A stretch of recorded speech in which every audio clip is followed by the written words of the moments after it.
ko kuma akan gaban jikinsa ko kuma cikin ayyukansa, ko kuma tambaya. Har a lokacin da muke sauraren wannan mun san menene ma'anan Allah ya zamo tare da kai in ka zamo muhsinan? Ka san meye ma'anan wannan?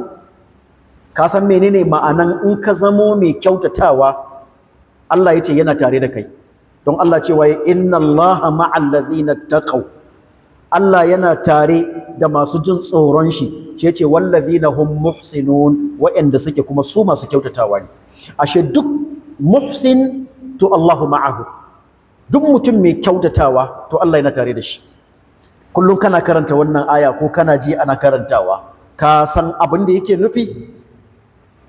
innaha wallahi mimma taqsha'irru minhu juludul ladzina yakhshawna rabbahum thumma talinu juluduhum wa qulubuhum ala dhikrillah. Abu ne wanda da zaka tsaya ka fahimce shi, wallahi zaka ji ka girgiza, zaka ji gashin jikinka ya tashi. Domin idan Allah yana tare da bawa, idan Allah yana tare da kai, to ana nufin fa ma'akal azizul ladzi la yughalib. Tare da kai akwai wani mabuwayi wanda babu mai iya rinjayensa. Wa ma'akal hayyul ladzi la yamut. In aka ce Allah na tare da kai, yana nufin tare da kai akwai rayayye wanda baya mutuwa. Wa ma'akal qayyumul ladzi la yanam. In aka ce Allah na tare da kai, to ana nufin tare da kai akwai tsayayye wanda baya bacci. Wa ma'akal quwwatul lati la tuhzam. Ana nufin tare da kai akwai ƙarfi wanda ba a iya ruguza shi, wanda ba a iya wargaza shi. Wa ma'akal karim allazi la tanqusu khaza'inu.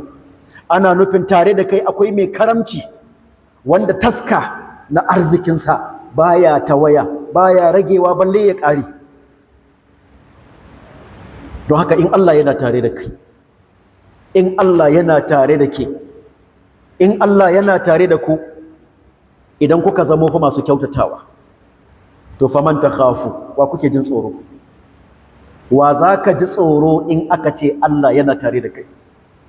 Wa zaki ji tsoro in kika yi sa'a Allah da ya tattara waɗannan siffofin da muka ambata, al-azizul ladzi la yughalib, al-hayyul ladzi la yamut, al-qayyumul ladzi la yanam, al-quwwatul lati la tuhzam, al-karimul ladzi la tanqusu khaza'inu. Allah mai waɗannan siffofin in yana tare da kai, to kuma me kake tsoro?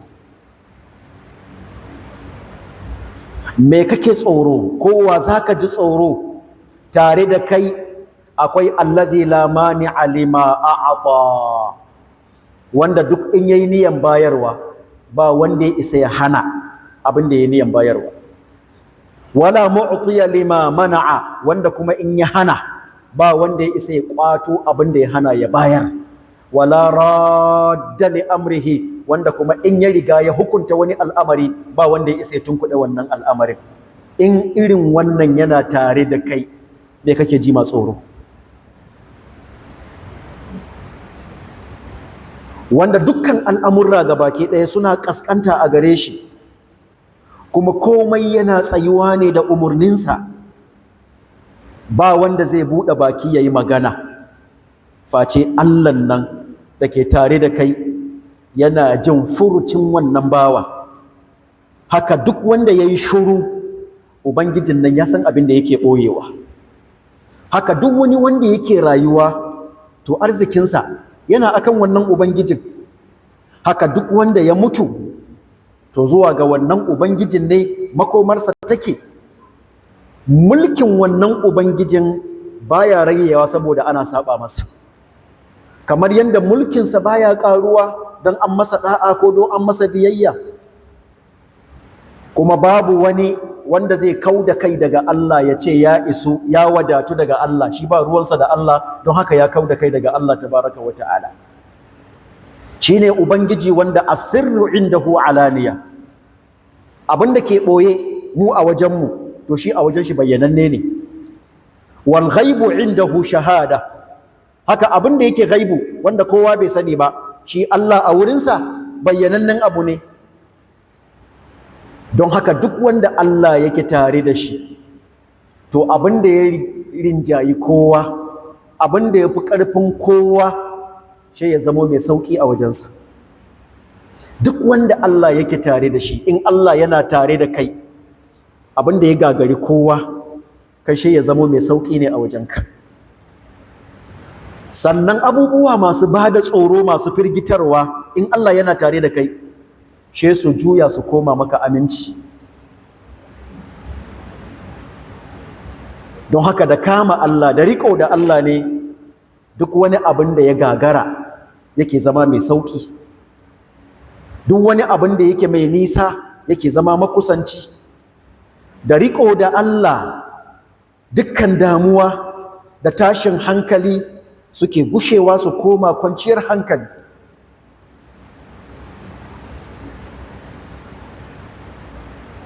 Shi yasa annabin Allah Yusuf alaihi salam da ya zamo daga cikin al-muhsinin, cikin masu kyautatawa, kuma Allah da kansa yayi masa shaida cewar annabi Yusuf mai kyautatawa ne.